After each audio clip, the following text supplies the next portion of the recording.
आज की इस कॉन्फ्रेंस में उपस्थित मंत्रिमंडल में मेरे सहयोगी श्री नरेंद्र तोमर जी, मनसुख मांडविया जी, पीयूष गोयल जी, कैलाश चौधरी जी, विदेशों से आए हुए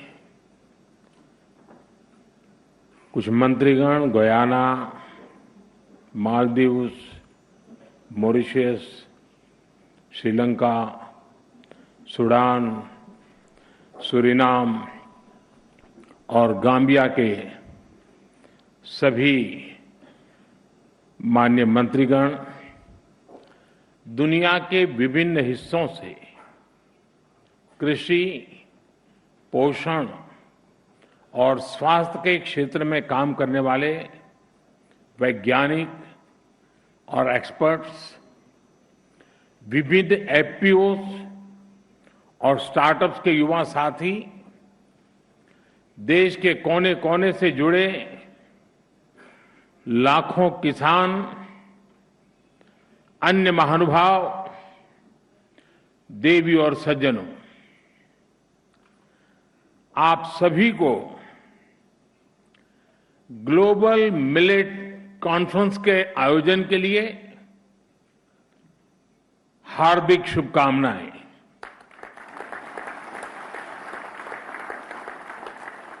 इस तरह के आयोजन न केवल ग्लोबल गुड के लिए जरूरी है, बल्कि ग्लोबल गुड में भारत की बढ़ती जिम्मेदारी का भी प्रतीक है। साथियों, आप भी जानते हैं कि भारत के प्रस्ताव और प्रयासों के बाद ही संयुक्त राष्ट्र ने 2023 को इंटरनेशनल मिलेट ईयर घोषित किया है। जब हम इसे किसी संकल्प को आगे बढ़ाते हैं तो उसे सिद्धि तक पहुंचाने की जिम्मेदारी भी उतनी ही अहम होती है। मुझे खुशी है कि आज विश्व जब इंटरनेशनल मिलेट ईयर मना रहा है तो भारत इस अभियान की अगुवाई कर रहा है।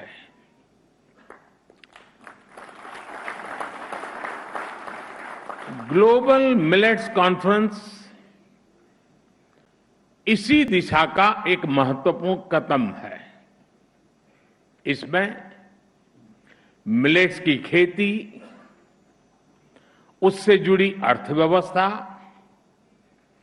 हेल्थ पर उसके प्रभाव, किसानों की आय, ऐसे अनेक विषयों पर सभी विद्वान और अनुभवी लोग विचार विमर्श करने वाले हैं।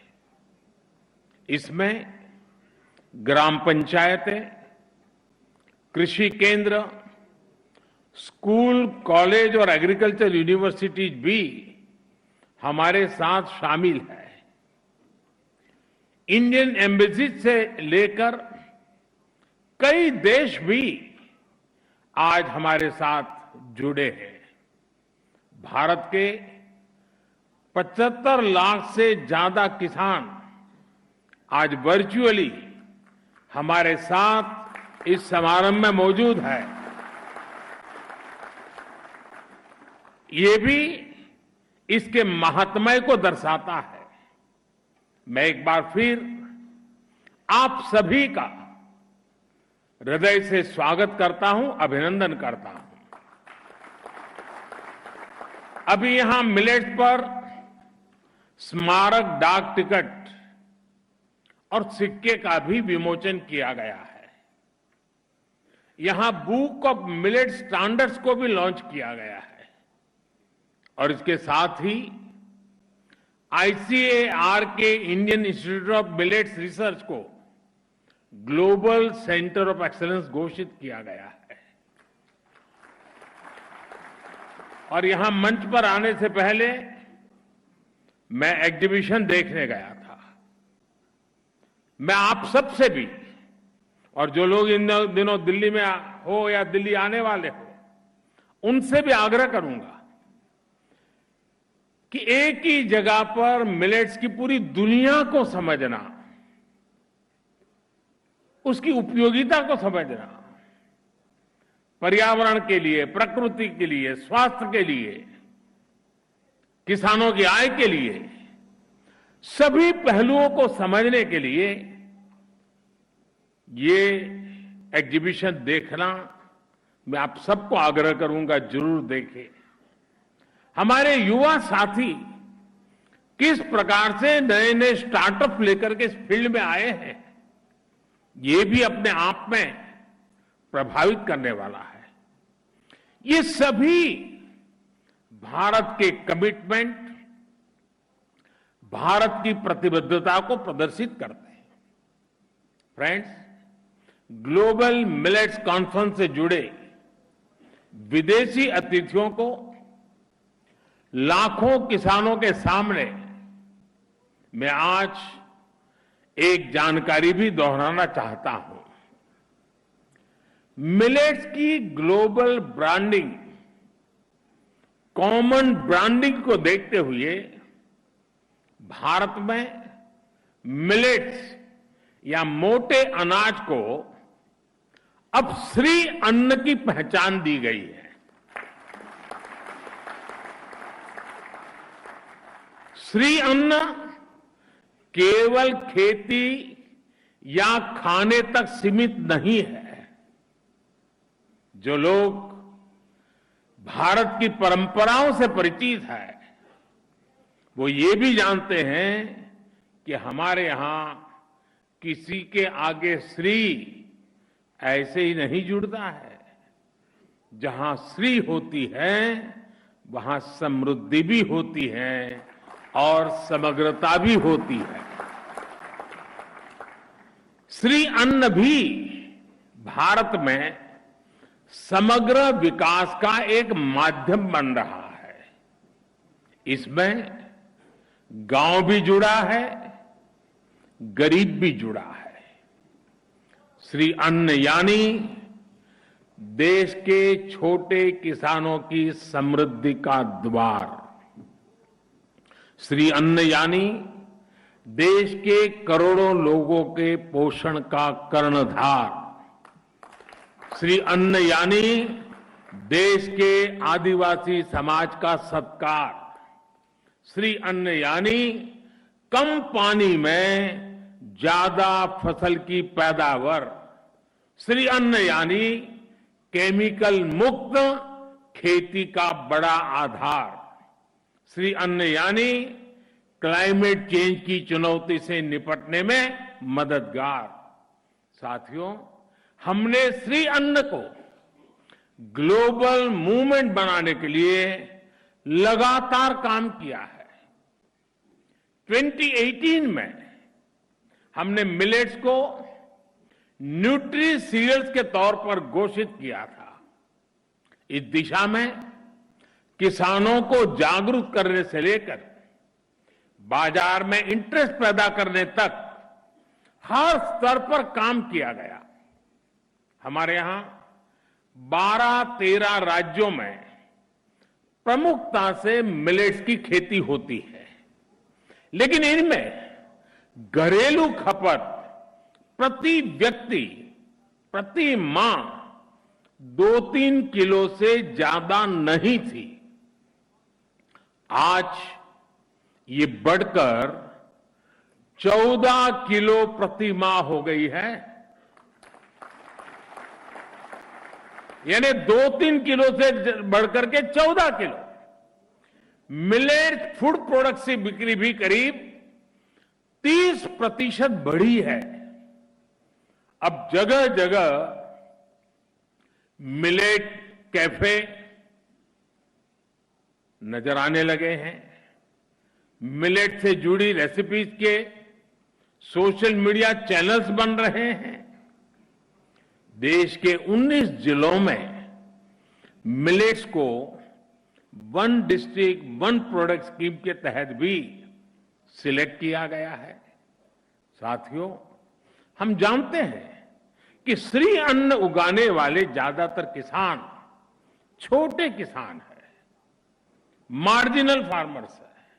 और कुछ लोग ये जानकर जरूर चौंक जाएंगे कि भारत में मिलेट्स की पैदावार से करीब करीब 2.5 करोड़ छोटे किसान सीधे जुड़े हुए हैं।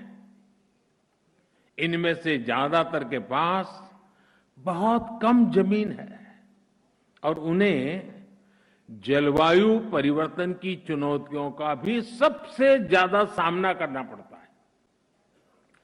भारत का मिलेट मिशन श्री अन्न के लिए शुरू हुआ ये अभियान देश के 2.5 करोड़ किसानों के लिए वरदान साबित होने जा रहा है।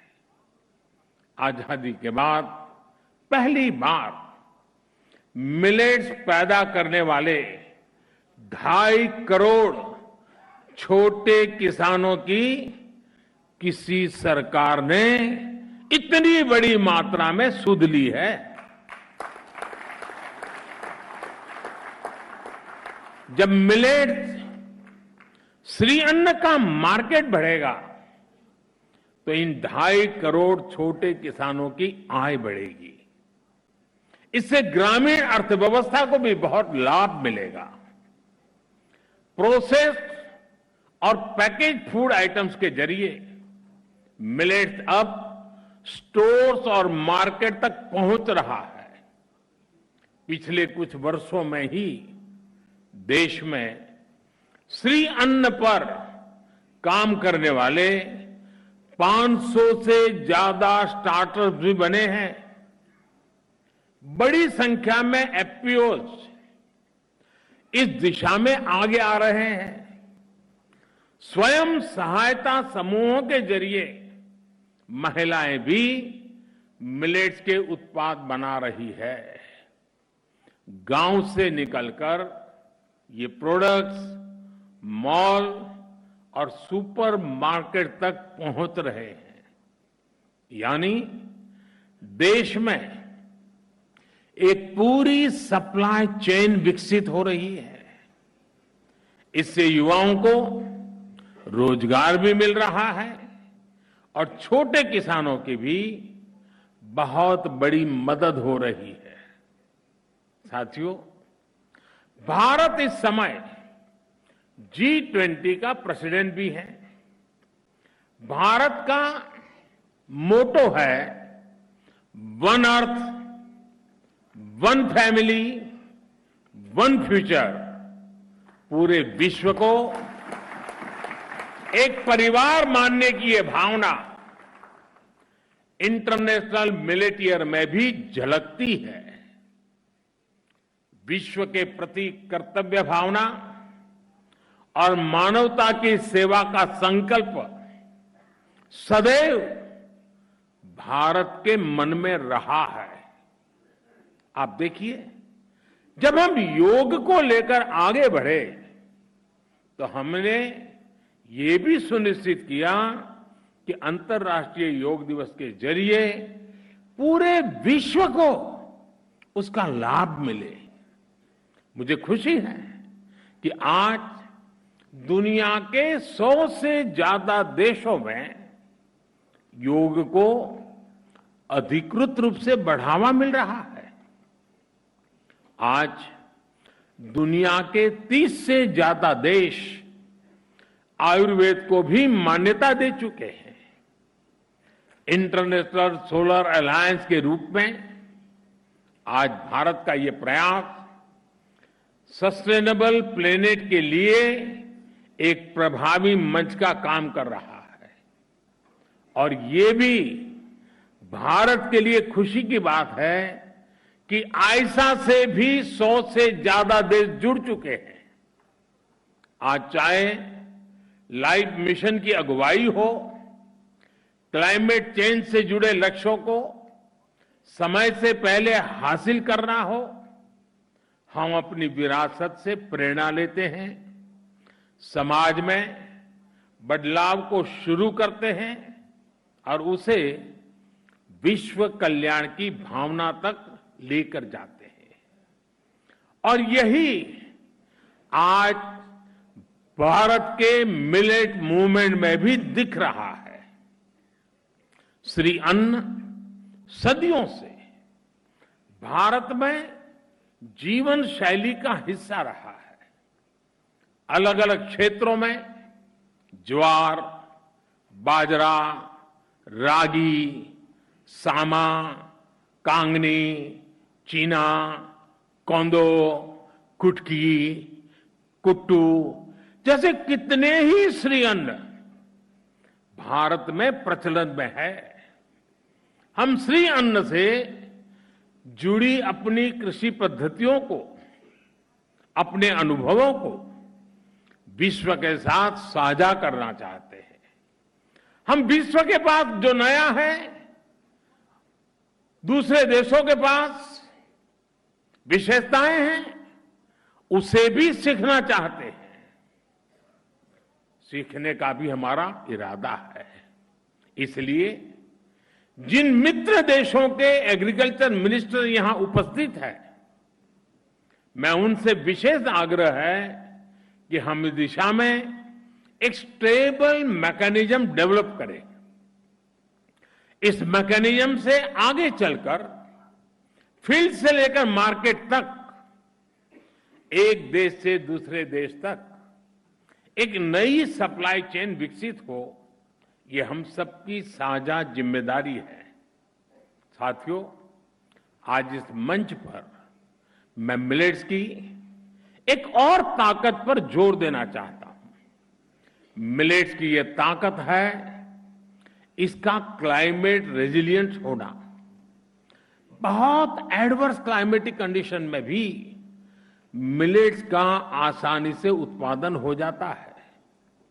इसकी पैदावार में अपेक्षाकृत पानी भी कम लगता है, जिससे वाटर क्राइसिस वाली जगहों के लिए एक पसंदीदा फसल बन जाती है।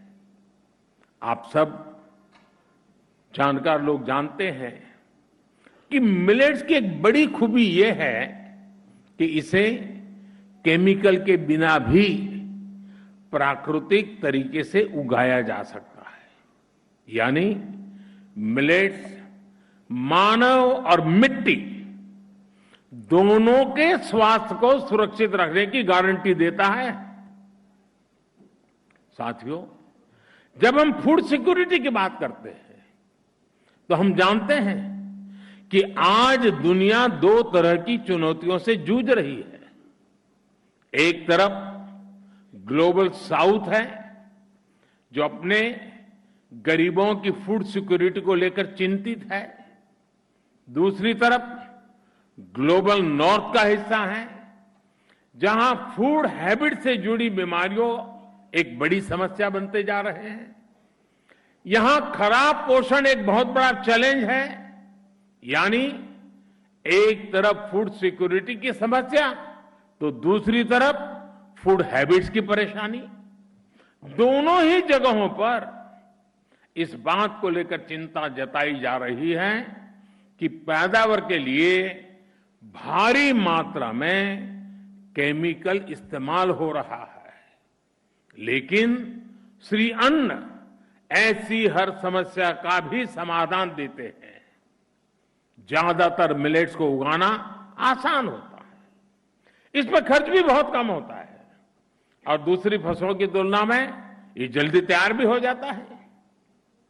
इनमें पोषण तो ज्यादा होता ही है, साथ ही स्वाद में भी विशिष्ट होते हैं।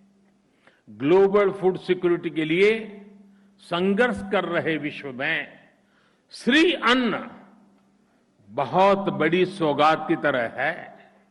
इसी तरह श्री अन्न से फूड हैबिट्स की समस्या भी ठीक हो सकती है।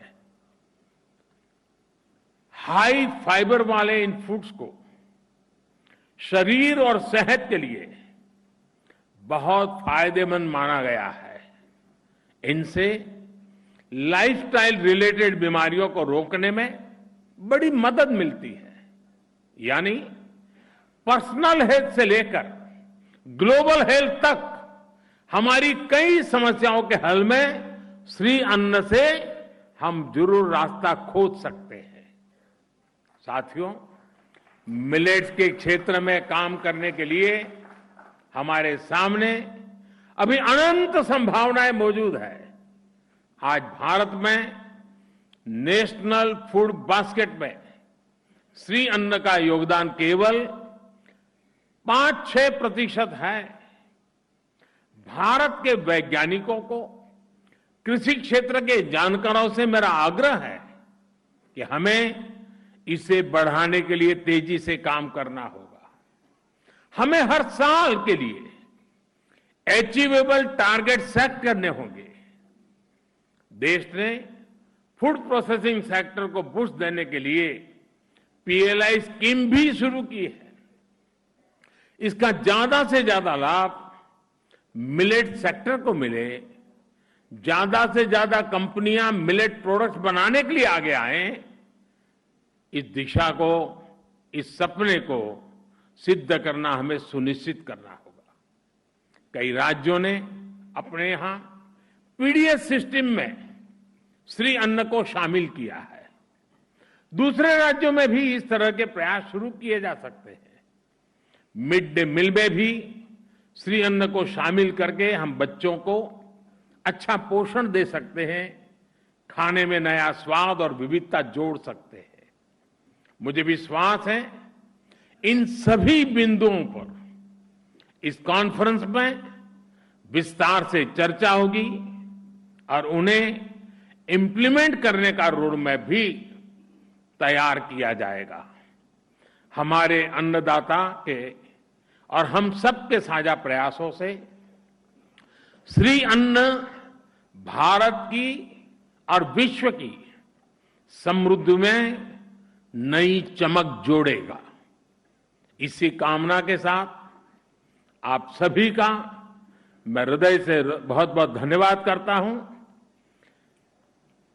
और हमारे दोनों देशों के राष्ट्राध्यक्षों ने